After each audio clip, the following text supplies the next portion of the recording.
Welcome to Waterside Chat. Tom Sadler talks with guests who depend on healthy oceans and fisheries for their recreation and livelihoods. And now, let's get started. Well, good afternoon and welcome to today's Waterside Chat. I am delighted to welcome back my good friend Brian Bennett, who's joined us for a second Waterside Chat. We don't often get a chance to bring people back, but in this case, we have. And I'll let Brian tell a little about his background, but just to hit the highlights, he's a conservation advocate, journalist, bon vivant, and the communications wizard for not only the Wild Steelhead Coalition, but he is newly ensconced over at the American Fly Fishing Trade Association, a friend of the networks. I'm excited to have him back here. And we're going to talk a little bit about, well, no, we're going to talk a lot about wild steelhead, the Pacific Northwest, of challenges they face on the, there you go, we'll make wild steelhead great again. No, make steelhead wild again. Yeah. Like, it shows how well I can read, right? And let's just get started. Well, welcome back, Brian. Yeah, it's good to be back. Yeah, or as Jimmy Fallon used to say on SNL, we're back. Yeah, well, we are back. So give us a little quick intro. Yeah, so Brian Bennett, I've kind of been around the block a few times. Mainly, I kind of came out of the specialty. Well, I came out of the specialty outdoor industry. I was in the bike business and transitioned into outdoor. Had a pretty good run over at Patagonia, which really kind of got me into the real conservation mindset. And so did fly fishing. I kind of took up fly fishing, was kind of part of that a little bit prior there, but I'm semi-retired and I'm an independent contractor. So as Tom referenced, I do director of communications for the Fly Fishing Trade Association, relatively new contract for me. I do comms for the Wild Steelhead Coalition, which primarily brings me here. But I also work on a campaign.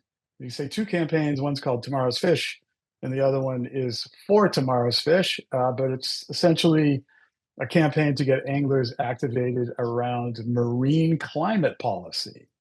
So keeps me busy. I used to have a little website called Moldy Chum, which has been around, had started in 2005, and I shut down last February, but rumors have it might be coming back.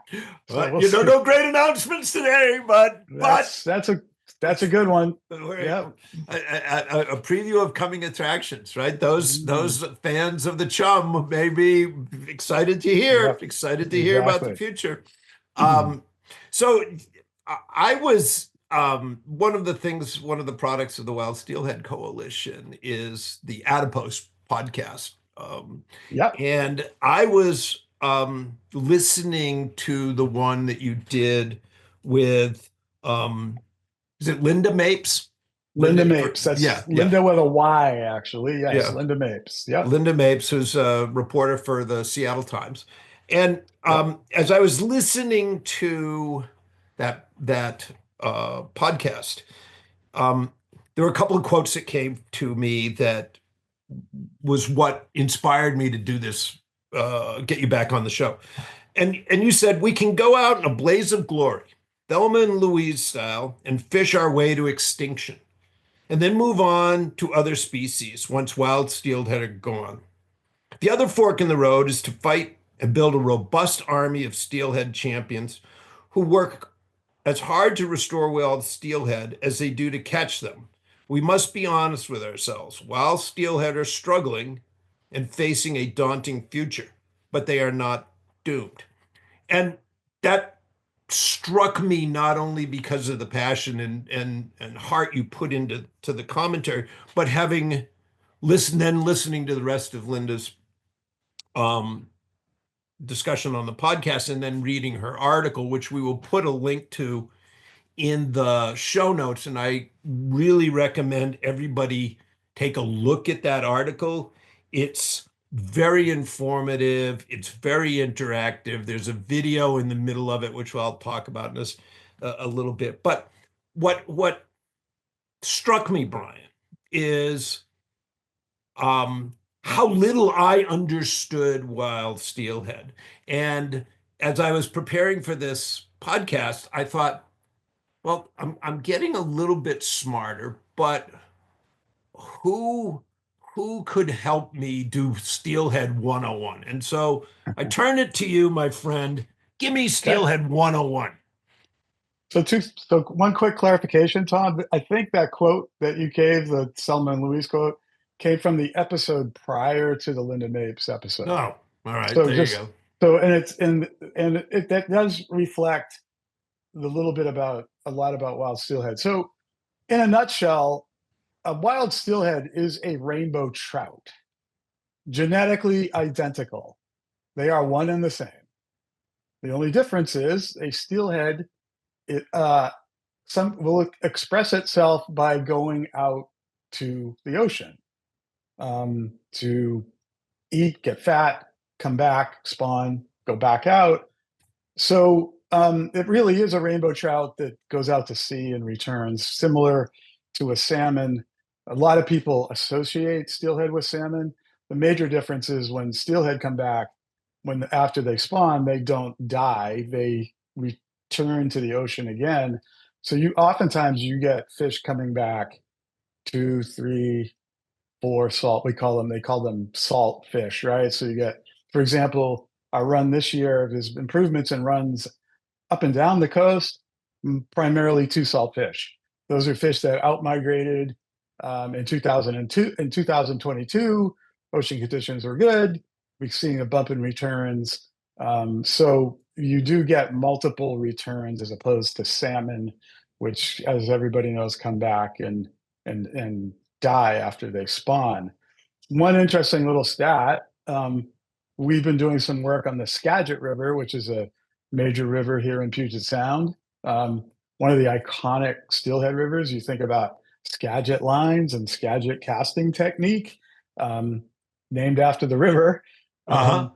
That so I can't remember where I was going with that. I kind of totally That's lost right. my train of thought because I got distracted with the spay casting thing. I kind of saw myself there suddenly.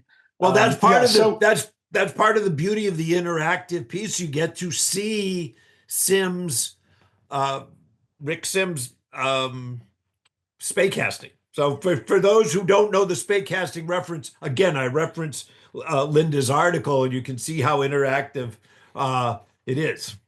well, what's two quick things there? You might be referring to Ed Cezino spay Oh, casting because Rich Sims, Rich is one of the founders of the Wild Steelhead Coalition.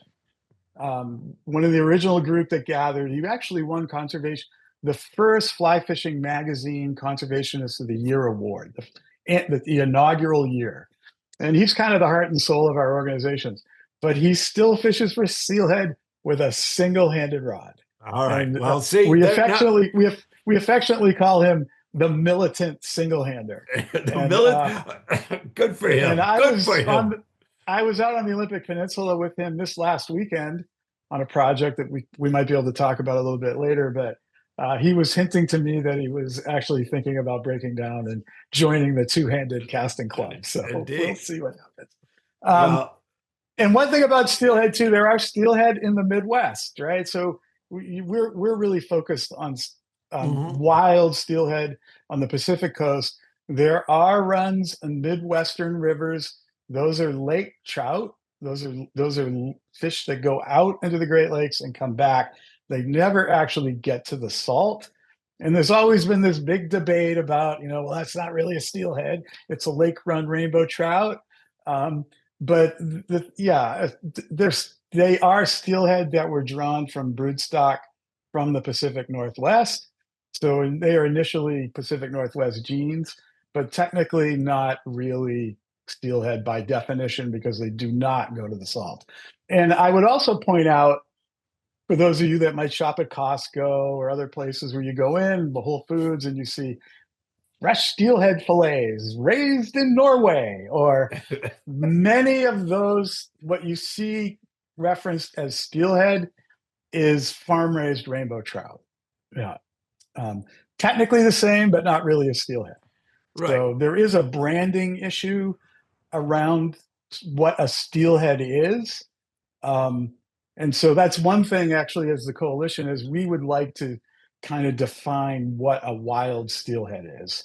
It's a fish that is born in the river, migrates to the ocean, comes back and spawns in the exact same spot.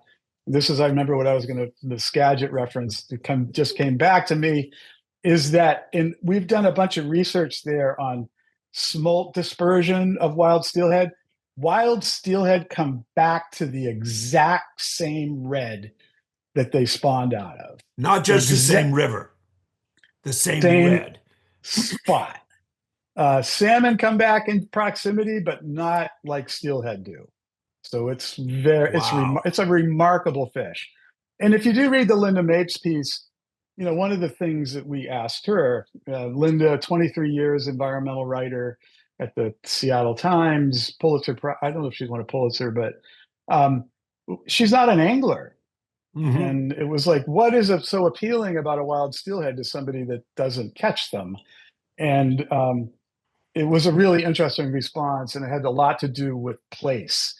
So where you find these fish, not only are the fish remarkable, their strength, their resilience, where they travel, how they get back, they're very much an indicator species, but they represent a lot: clean water, cold water, intact ecosystems.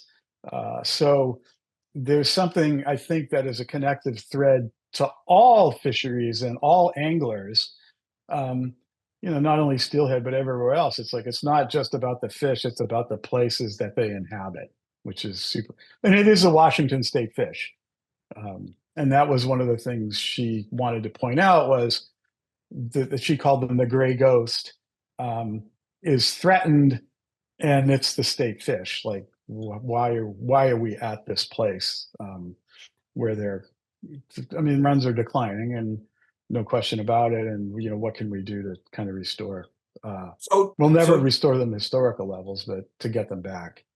so take me through sort of where, again, as you said, we're not going to restore them to historical levels, but in the last, I don't know, 30, 40 years, 50 years, steelhead has been one of those iconic fly fishing activities, right? I mean, you got saltwater Mhm. anglers, you got mountain stream anglers, and then you got steelheaders, which, there's a whole culture behind it. But um, Absolutely. if Mhm. if if I didn't know the history of steelhead fishing in the Pacific Northwest, sort Mhm. of take me through it. What was it like? Um, I'm now really nervous about making references to previous podcasts, but um, Dylan Tamini, is it Tamini? Tamina. Yeah, Yeah, Tamina Tamina. Yeah. talked about his first steelheading experience. Um, Hmm. so what was it like 40 years and what is it like today? Sure. And sort of how did we get there? Or what's the coalition look at and say, here's how we got here? So a couple of things.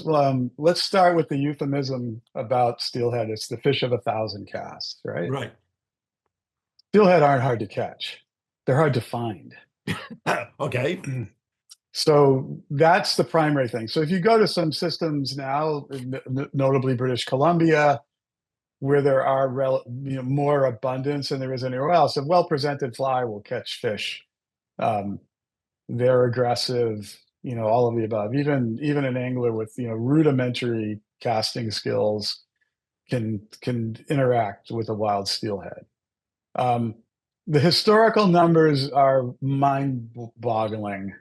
Um, a couple stand out to me. I remember we have a piece that actually Dylan wrote called "State of the Steelhead," and it was the fat lady isn't singing yet, but she's warming up was kind of the gist of that piece. And he references some of the historical numbers. I'll just give you one of them.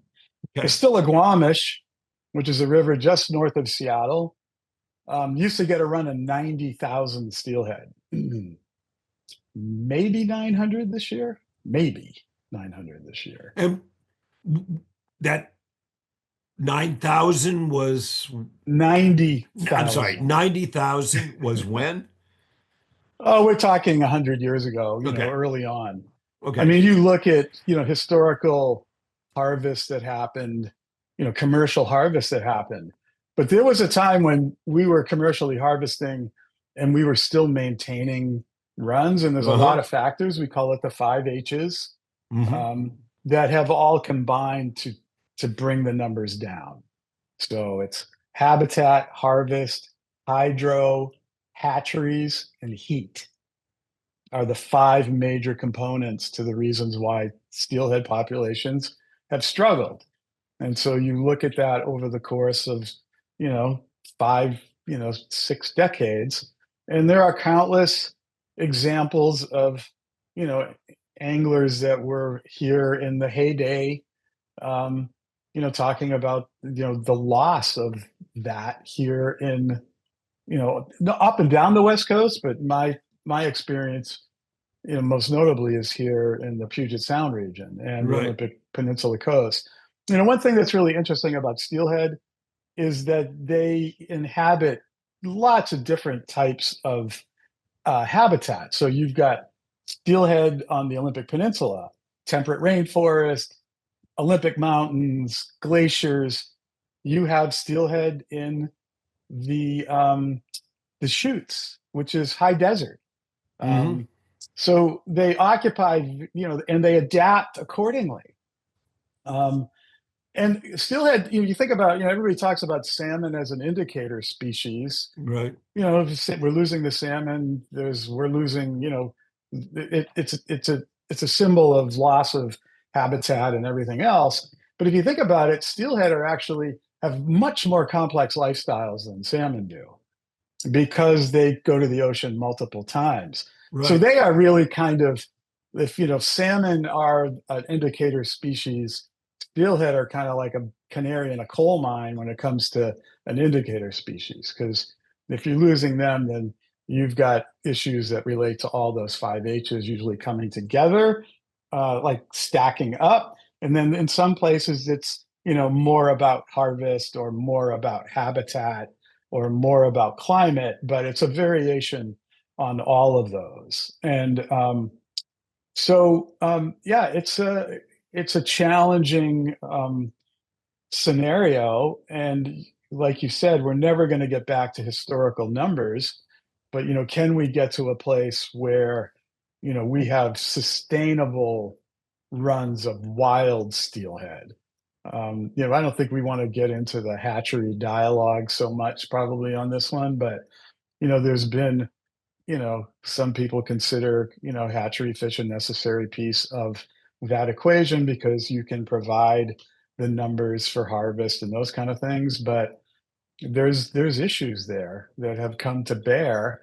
There's been a bunch of science. It came out relatively recently that shows the impact of that strategy. And so, and there's always that, and you know this on the marine front very well.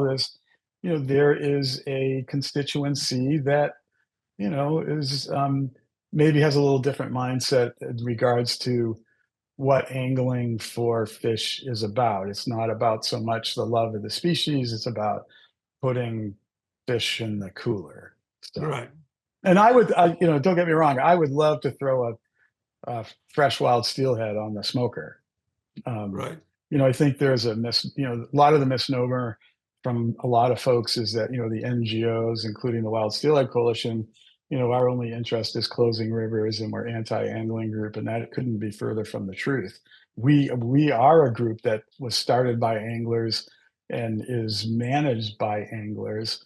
But we believe in the science and we believe in doing the right thing to maintain wild steelhead for generations, and for our kids to be able to catch them. And so it's something that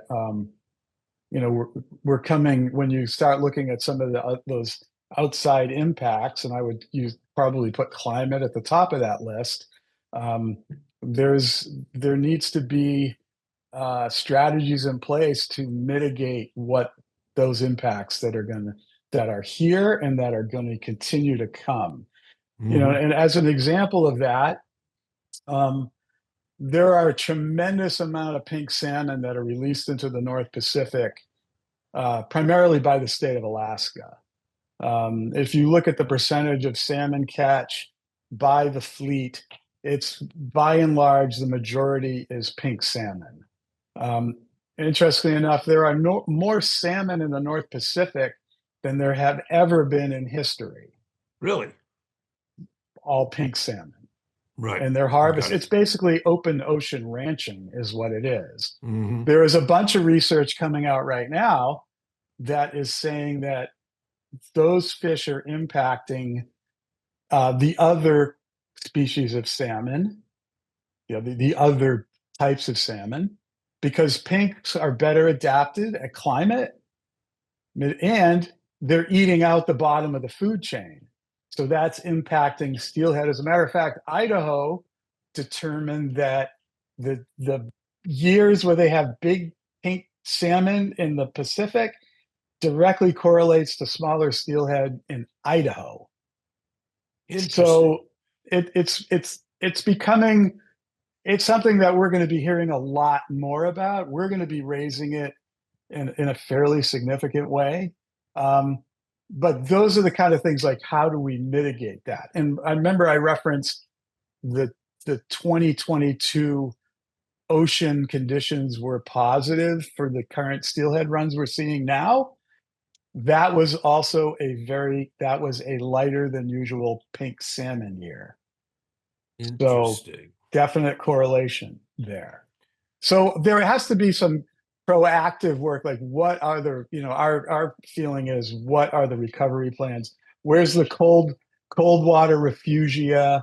Where is the wild steelhead gene banks where we can create these, safe havens for wild fish without the impact of climate, without the impact of hatchery introduction, those kind of things. And if I can use just one analogy on the hatchery front, steelhead have been around for millennia, and they've been able to deal with a vast array of, things that impact them.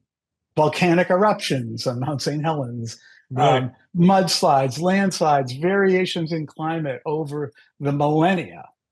The one thing they haven't been able to adapt to is the genetic impact of hatchery fish put into those systems. Right. They've been able to deal with all that other stuff, but they can't deal with the genetic impacts.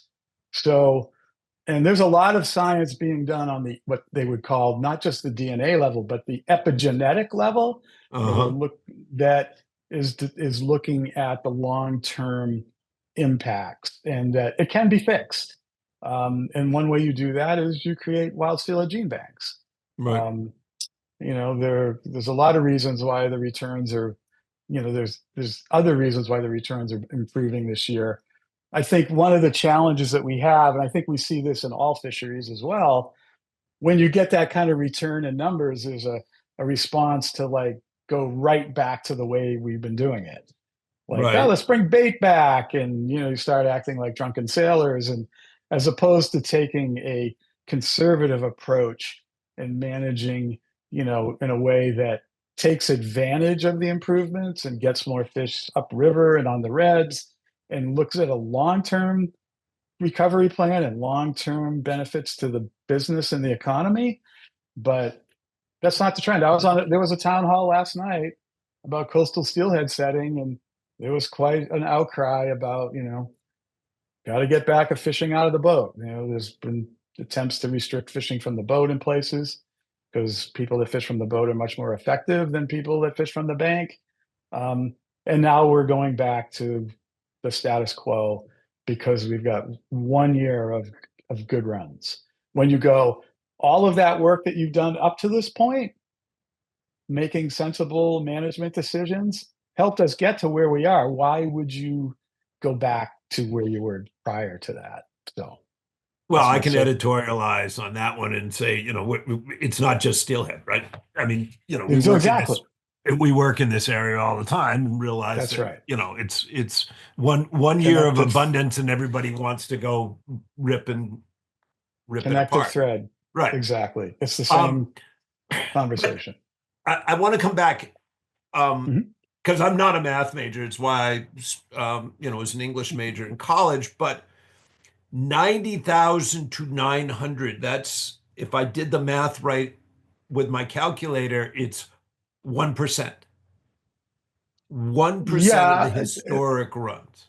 I think I don't know the exact number now. I think overall, like as a whole, it's about, at least in Washington State, it's 3% of historical Okay. runs. Yeah. 3%. Okay. Mhm. Um, that would send alarm bells, generally speaking, to people who care about steelhead, right? And I was struck, as you mentioned earlier in Linda's article, about that those people who don't fish for steelhead, and it's a rabid culture within the fly fishing and angling community, the steelheaders. But what she talked about, the place-based, um, I'm struck by what has attracted people to this fish in recognizing that as the Washington State fish, but as a icon in the state. Yeah. So a couple of things I think, and what I refer to them, I don't know if you've heard this term before, but wild steelhead, and I'm always going to preface it with wild steelhead, Right, right, is charismatic megafauna. right, Right? It's a remarkable creature. What it does, similar to salmon in terms of, migrating out and traveling, off the coast of Japan and all the way around from Alaska. And so, and there's a lot of charismatic megafauna out there. And and for a long time, that was what was really nice about the Linda article, was she was trying to make the argument to the people that don't angle for them why these fish are so important, right, because they're symbolic of a lot of things. Now, there's a lot of folks that give support organizations that work on behalf of other charismatic megafauna, polar bears, whatever it is, right? Fuzzy right. Bison, animals. yeah, Yeah. And the reason why is because you can see them. They're cute, they're like, even though they'd eat you if you're out there, but right, you can see them. The only people that get to really interact with the steelhead are the people that fish for them. right, So so I think that's one reason it's invisible. Only anglers interact with them. So how do you raise awareness around a charismatic, creature that only the people that fish for them? And it's a good segue into what we did with the Wild Steelhead Now or perfect. Never campaign.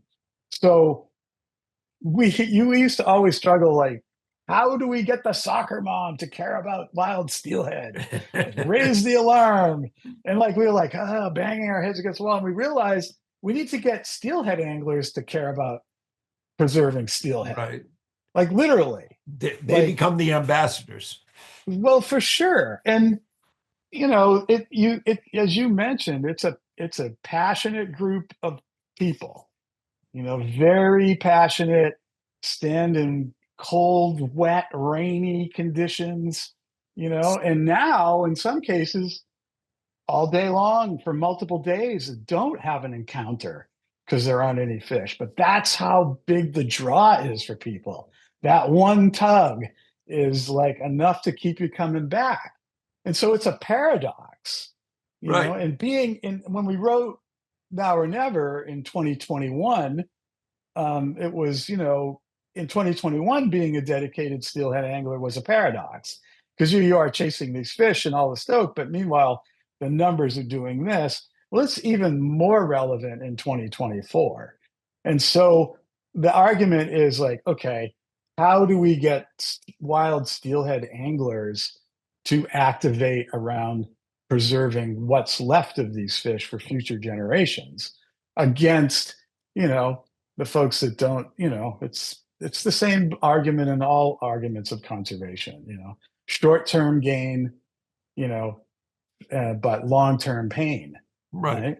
right? Um, And there is a great economy. I mean, there's a wonderful economy around it. It's very different. If you look at British Columbia, there isn't a major metropolitan area within, you know, I mean, it's an 18-hour drive from here. You fly to Smithers.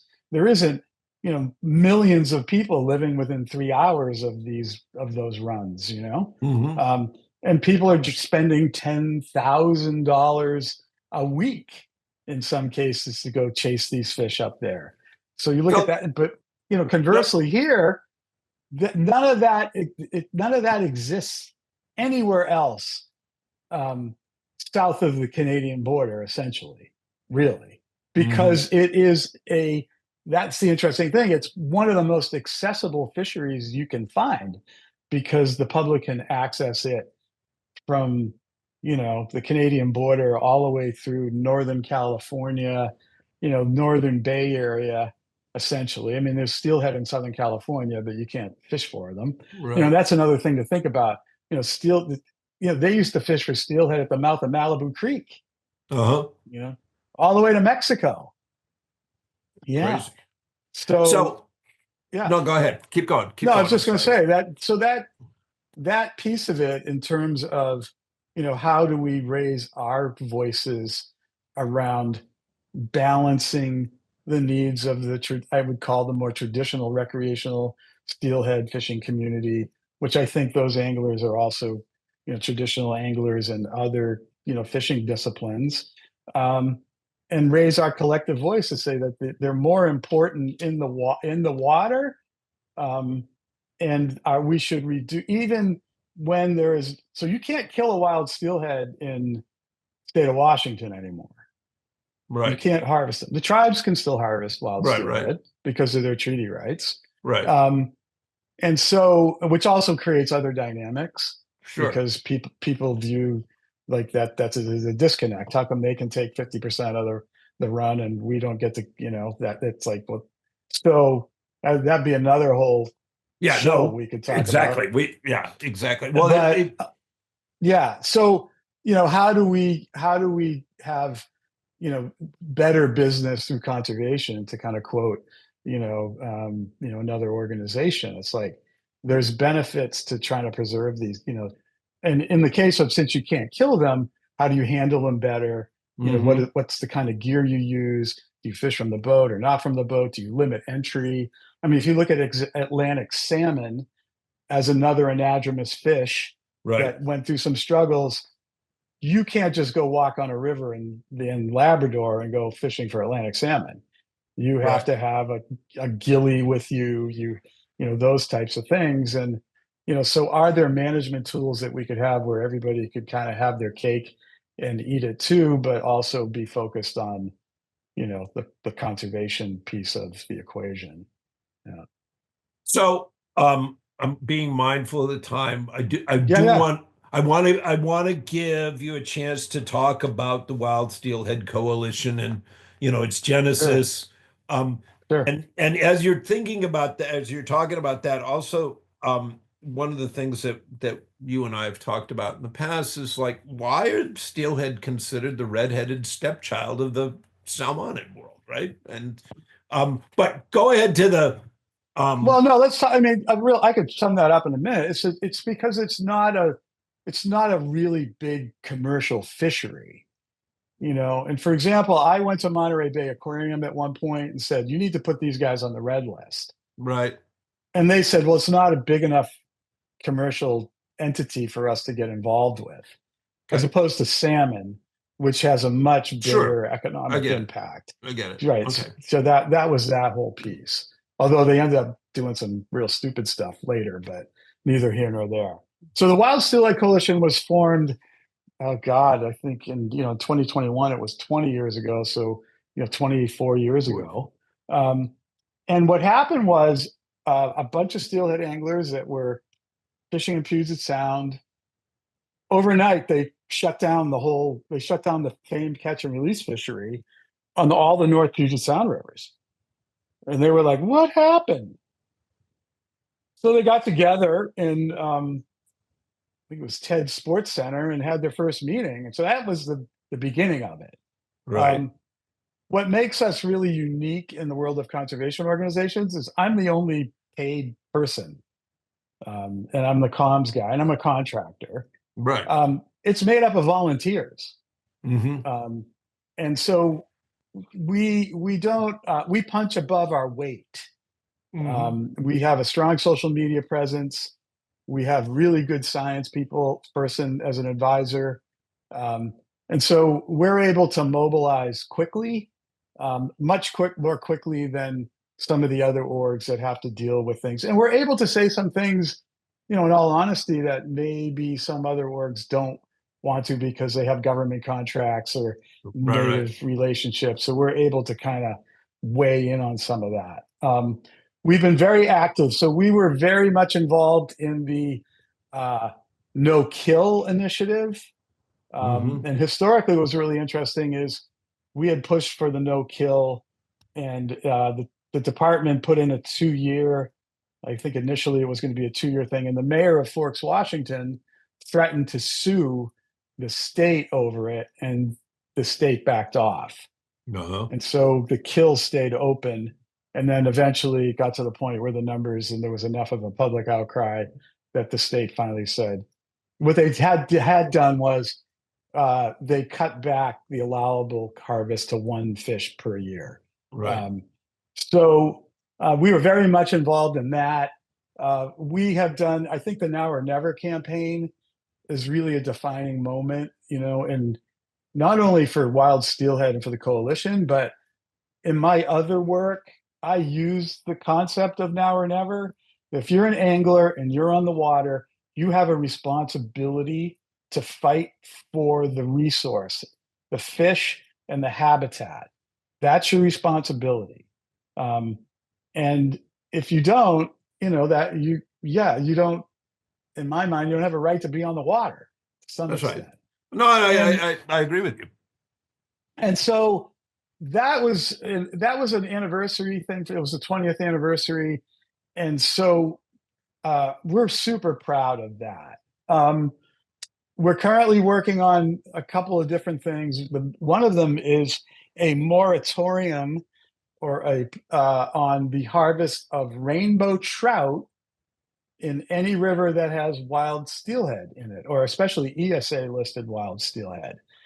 And without getting into the details, but as I mentioned, like right off the bat, wild steelhead and rainbow trout are one and the same. Right. So technically, any rainbow trout that is in a river could re-express itself and go out to the ocean. So it is some extent money in the bank. So why would we harvest rainbow trout when technically that is a kind of a reserve? And to It's interesting. give you an example of that, the Elwha dams on the Olympic Peninsula, Right. which were removed a number of years ago, before the dams came out, was well known as a great rainbow trout fishery. You could hike way up the drainage and find really nice rainbow trout. Above the Those dam. above the dams. Right. That was DNA that was caught behind the dam when they put them Hmm. up because there was no way up or down. Right. When they took those dams out, those many of those fish re-expressed themselves and went right out to sea. And So, as a matter of fact, the summer run steelhead, and we didn't get into the whole difference between winter run fish and summer run fish, um, is actually recovering in ways that is remarkably. I mean, it's amazing, and it's proof that given leaving these fish alone and letting them do their thing, they will come back. They will uh-huh. come back. So yeah, that's we're and we filed a petition, and we have got the state's attention around that. There will be a policy put in place that is going to help us manage rainbow trout for the future. Awesome. Um, Well, we're the Elwha Dam one is that I mean, that's really interesting. I mean, it's sort of when you think about it, it's like, oh yeah, that makes total sense. Those fish were all captured behind the dam, and now they're out there and they're going to do what steelhead do or what rainbow trout do. They're going to return to the ocean, do their thing, come back. There were steelhead and salmon that always would come back. I mean, the salmon would throw themselves against the face of the dam trying to get up for years and years. And it's interesting. You can see underwater footage of big steelhead red with a female on there, and you see a male there, and you'll see a rainbow trout, little tiny rainbow trout, zip in and fertilize those eggs. Do his thing, yeah. Awesome. Yeah. Zip right in. So super important. And we do a lot of awareness raising. We're super proud of our social media platform and our ability to kind of just educate, around the 5-H's and those kind of things. We're pretty nimble group, and we're pretty proud of what we do. Let's come back to the now or never campaign, because to me, Yeah. this is something you and I've talked about, but I think it's instructive for not just steelhead, but all the fish that whether they're saltwater, freshwater, doesn't really matter. There's that ethos of responsibility that you mentioned. Fly anglers love to tout their conservation bona fides of catch and release, but that's, I don't want to say it's I use dated in a good word, in the sense that it's got a historic foundation, but we've got to do more, right? And isn't that the foundation of the now or never campaign, that anglers have that responsibility? And is that a way, in your mind, is that a way to get people who benefit from the resource to own some of the responsibility of protecting that resource? Yeah. So, it used to be that, to be admired as a skilled steelheader, it was the dude that cast the furthest, right? Right. Or rode the most intense whitewater, or, fished through the worst conditions, or, as we know, in every fishery, catches the most fish, right? That was like, so, but the stakes have changed all the way around. So to me, just being a good angler and all that stuff, I mean, it's not enough. And unfortunately, previous generations, no fault of their own, they didn't know any better. You've heard it, they never thought the resource was ever going to dry up. Right.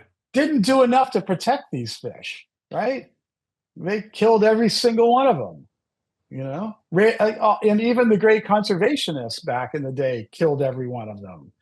But at some point, some of those folks recognized that this was going to be a finite resource, and so catch and release and all that kind of stuff. So, I think that steelheaders face a choice as it relates to, are they going to continue with the broken paradigm till the last fish is gone, or are they going to step up and fight to repair, the damage that has been done over generations? And I think that one of the problems is, like, if you look at those repairs, you look at multiple life cycles of a steelhead return, it takes time. Sure. And in this world, of that, it's like, I don't want to wait. We as an organization, we joined a lawsuit. We go back to the Elwha dams to not restock the Elwha with hatchery fish.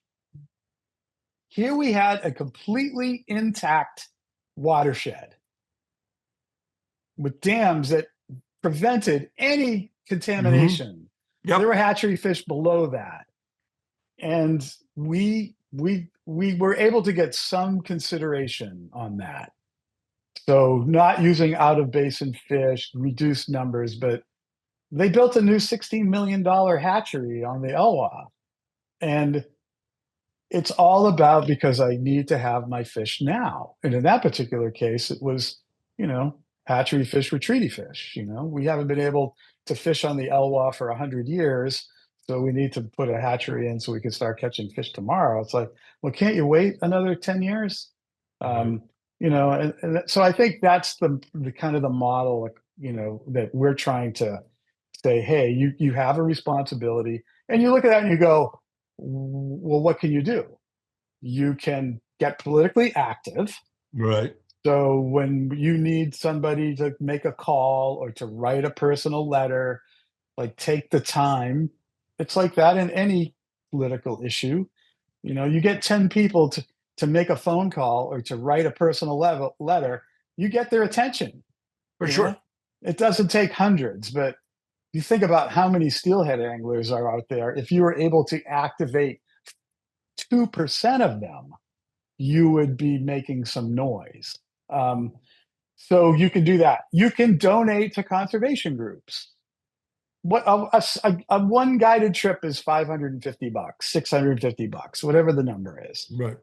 Take one off and Right. donate that money. A tank of gas.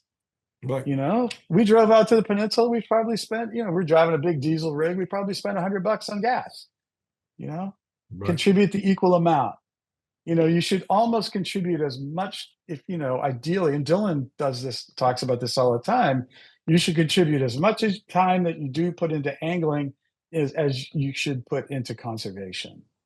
And for some people, it'd be, a hardcore steelhead angler, that'd be a lot of time, but yeah, But there is but that. I mean that is part of the responsibility if we want to have that resource, regardless of what you're using it for, whether you're for Hmm. recreation or subsistence, Hmm. is Right. you need to put in the time. It's not going to magically appear. And, again, I, I don't, I'm not bashing anybody's point of view. It's just that it is important, I think, for those of us of a conservation bent, those of us who see the natural processes as Hmm. most authentic way to approach natural resource challenges is, Hmm. we have For to sure. make people understand that it's not a foregone conclusion that these fish wink out. Your Elwha Dam example is a good one. And so, Hmm. I applaud, it's why you're on the show. I applaud the Wild Steelhead Coalition for getting out there and raising the alarm. We will put the how to get involved and where to get information on here. And Yeah, and there's a but it lot of groups out there, Tom. Like we're not the only one. So, sure, for us, we take the coalition part of our name really seriously. yeah, And so we say, hey, it might not be us.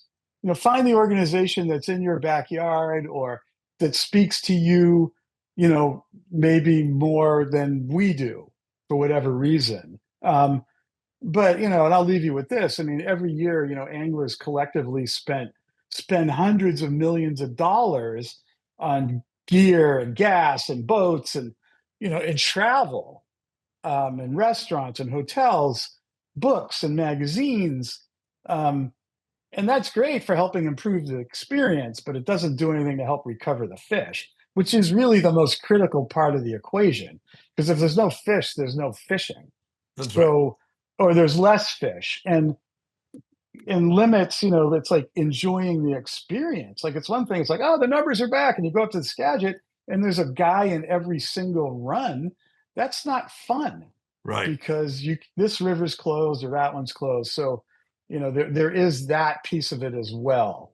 How do we do that? And I think that, if I could, talk about management for a second, Sure. I think there's a fine line. And as you know, from your own personal experience, wildlife management, what's the purpose of, how people manage wildlife? And, there's a big thing. It's like, well, yeah, it's to provide opportunity. Maybe we go fish and hunt, etc. And part of me is like, it's not your responsibility to make sure that I'm having a good time on the river, Right. or it's your responsibility to make sure that these fish don't go away. Right.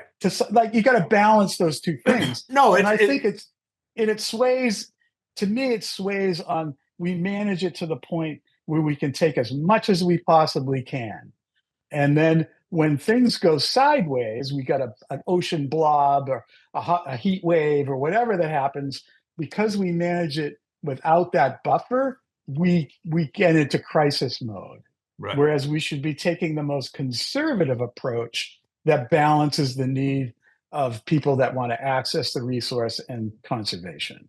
For sure. And I think that's, I mean, there's always that tension. I've seen it, you've seen it, and I Mhm. think, the at this juncture, the the the thing that is important for the network, the important for the coalition, I would argue, is to continue to have the conversation. Do not throw up our hands and say, "Oh, it's all over. It's, we're screwed. Bag it. I'm gonna take mine and I'm Yeah, gonna go." yeah, and Now, if I could, yeah, for go sure. ahead. Oh, I was going to say, we were involved in that, during the pandemic, the conservation from the couch. Right, right. And so what we did is we did these, we tried to highlight, and it was species specific. Hmm. We did striped bass one, we did a redfish one, we did one in Florida with tarpon and bonefish, and then we did one with wild steelhead. And what was really obvious was the connective threads that we all shared. Same Hmm. issues were impacting all Sure. our fisheries together. So to me, one of the things that can happen is that we as anglers as a whole, like it's really important. Like I signed on to the striper, the management issues we're having there and some letters that are going in right now on behalf of the Wild Steelhead Coalition. Right. That as anglers, we need to support our fellow anglers. So for the ability for me to be able to share this with your network and et cetera is super valuable, because if we can raise awareness across, we're all going to be better off. And when it's time, when, if people need help, I mean, there's, we're a constituency that can help provide that. And there's a lot of us that, I'm a classic example. I'm a huge striped bass fisherman, you know, um, but I'm also a steelheader because of where I live. And I want to add one last thing too. We Sure. talked about steelhead anglers, but brands need to take the same approach. There you go. And Yeah. I left that out completely. There's a Well, lot of no, brands that butter their bread on appealing to the stoke of steelhead fishing, and there's no referencing in terms of what are you doing to conserve the fish, or at least bringing that up. And that was part of what really drove this. Is when you go to Instagram, like big old steelhead, it's the stoke. This is awesome, but nobody mentions, like, how lucky you were to have an interaction with that fish, especially a fish of that size, etc. well, And I think that's absolutely right, Brian, and that Mhm. the entire industry, whether you're a consumer or a producer of Mhm. in the fishing space, you have a Right, responsibility, and you can't that's lay it right. all on the backs of the angler. The industry needs to be part of the conversation too. And I think over the years we've done some good things, and I look at Bristol Bay, and that's a perfect one. But I don't Absolutely, I want Bristol Bay level commitment on all of this, whether it's brook trout, whether it's steelhead, whether absolutely. it's stripers, Yep, yep, what have you. yep. So, well, Yeah, and I think that you look at the pot and, like, the negative side of social media could be used on the positive side. absolutely. And we wrote that piece about Hillary and Kyle Schaefer, redefining influence. And so Right. that's where that happens, is if you catch a nice steelhead and you post it like, oh, I ran into this beautiful fish and I was really fortunate. And we all need to fight on behalf of these, and at so and so or links or those kind of things.